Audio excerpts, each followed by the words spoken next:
Aloha, it's good seeing you today. Well, let's make sure we're in tune.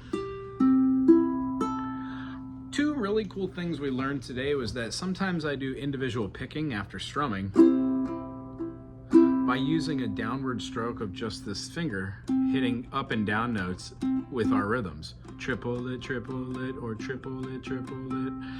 Eighth notes go a long way. So C major to an F minor to a G7 to a C. You can do little movements in between.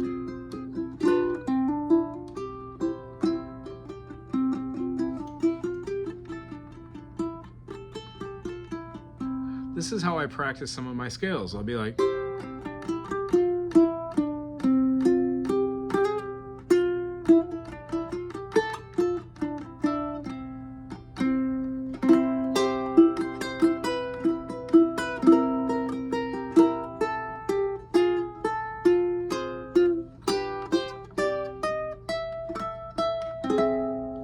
sometimes when I hit wrong notes, they're gateways to other chords. Those other chords are called inversions. So whatever the lowest note you have on the uke, yours would be the G string, that's what the note would be senoritized as or tonicified as. The 1, 3, 5 would become, in G major for me, the lowest note is a D. So this is using the fifth, so it's a second inversion. If I used the B in this case, it would have been a first inversion. If I would have used a 7 chord, like a G7, since I've got the lowest note here as a D, it's still a second inversion. But if I would have put my F as my lowest note, like in this case right here, I could play the same G major here and put that note in.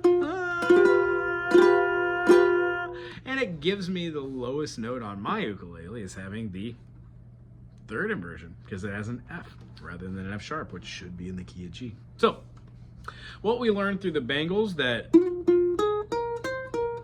you can know the notes and then give it a little pizzazz.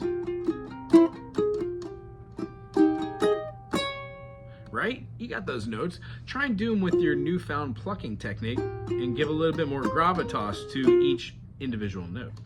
When going through stuff and trying to figure out what key, we found out that it was not F sharp, but we were playing F sharp, E major, D major, C flat major. Well, now let's move it down a half step. We've got F minor, E flat major, D flat major, C major.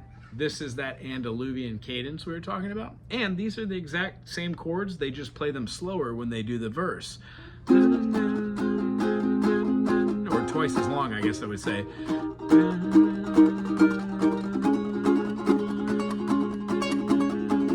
Hard cut, no chords. 1, 2, 3, 4.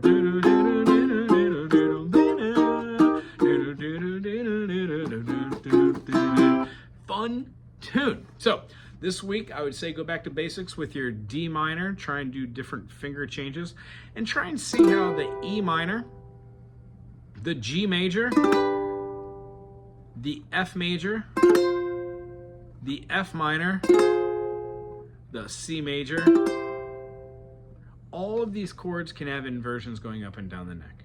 When we play a C major here, we can play a C major here. We could also move these chords out and play the G up here by playing this. We get a C major, as well as our F shape, C major, or doing it like that. I'm not a big fan of that one. Then again, we can move this all the way up here and have our A shape. And then again, our last one is the same as our first. If you try that for all of your keys, like F major, F major, F major, you can see how the shapes that are in these are just the shapes you already know. A, B flat, B, C, C sharp, D, D sharp,